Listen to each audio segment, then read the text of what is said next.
दोस्तों, दीपावली के बाद महापर्व छठ की धूम शुरू हो जाती है। हिंदी पंचांग के अनुसार 4 दिवसीय छठ पर्व कार्तिक माह के शुक्ल पक्ष की षष्ठी तिथि को मनाया जाता है। इस साल छठ पर्व की शुरुआत 28 अक्टूबर 2022 से हो रही है, जो 31 अक्टूबर को उगते सूरज को अर्घ देने के बाद संपन्न होगा। छठ पर्व विशेषकर बिहार, झारखंड, उत्तर प्रदेश और उसके आसपास के क्षेत्रों में धूमधाम के साथ मनाया जाता है। लेकिन देश से लेकर विदेशों तक इस पर्व की रौनक और आस्था देखने को मिलती है। अटूट आस्था, विश्वास और महत्व के कारण ही इसे महापर्व कहा जाता है। इस महापर्व में छठ माता की पूजा की जाती है। छठ माता कौन है, इसके बारे में लोगों की अलग अलग धारणाएं हैं। पौराणिक ग्रंथों के अनुसार ब्रह्मा जी ने सृष्टि के निर्माण के लिए स्वयं को 2 भागों में बांटा। दाहिने भाग से पुरुष और बाएं भाग से प्रकृति का रूप सामने आया।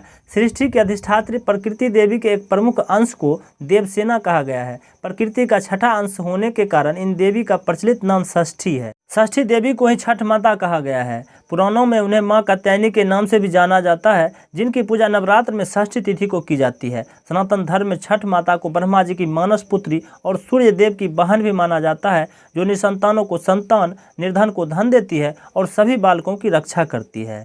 छठ पूजा पहली बार कब शुरू हुई थी, इसको लेकर भी कई धार्मिक मान्यताएं प्रचलित हैं। एक तरफ जहां इसके तार रामायण युग से जुड़ते हैं, वहीं दूसरी तरफ महाभारत काल में भी छठ पूजा मनाने के उल्लेख मिलते हैं। पौराणिक कथाओं के अनुसार लंका पर विजय प्राप्त करने के पश्चात रामराज की स्थापना के दिन कार्तिक शुक्ल पक्ष की षष्ठी तिथि को श्री राम और माता सीता ने उपवास कर सूर्यदेव की आराधना की थी। इसके बाद सूर्योदय के समय पूजा कर सूर्यदेव से आशीर्वाद लिया था।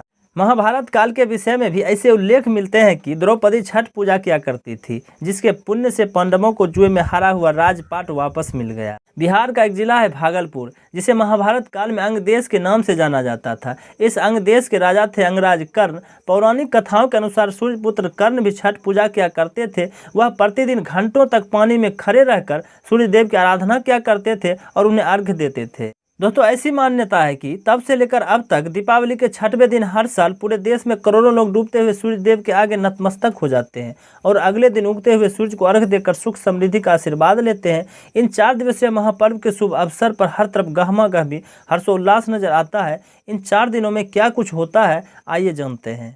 छठ पूजा में पहले दिन को नहाय खाय के नाम से जाना जाता है। कार्तिक माह में शुक्ल पक्ष की चतुर्थी तिथि को छठ पर्व का प्रथम दिन होता है। इस दिन प्रातःकाल जल्दी उठकर साफ सफाई करते हैं। घर के सभी लोगों के लिए सात्विक भोजन बनता है। इस दिन से शुद्धता का बहुत ध्यान रखा जाता है। नहाय खाय के दिन लौकी दाल बनाने की परंपरा है। कार्तिक माह में शुक्ल पक्ष की पंचमी तिथि को छठ पर्व का दूसरा दिन खरना के नाम से जाना जाता है। इस दिन व्रती पूरे दिन का उपवास रखती हैं। शाम को नई मिट्टी के चूल्हे पर आम की लकड़ी से आग जलाकर चावल, दूध और गुड़ के खीर का प्रसाद बनाकर व्रती पूजा करने के बाद अपने दिन भर का उपवास खोलते हैं। इस प्रसाद को ग्रहण करने के बाद व्रतियों का 36 घंटे का निर्जला उपवास शुरू हो जाता है। छठ पूजा के तीसरे दिन यानी षष्ठी तिथि को शाम के समय नदी पर जाकर छठी मैया का पूजन किया जाता है और नदी के जल में खड़े होकर डूबते हुए सूर्य को अर्घ्य दिया जाता है। छठ के चौथे यानी अंतिम दिन सप्तमी तिथि को एक पहर अंधेरा बाकी रहते ही लोग अपने घरों से निकल पड़ते हैं छठ घाट तक पहुंचने के लिए। इस दिन छठ माता के पूजन के साथ साथ उगते हुए सूर्य को अर्घ्य दिया जाता है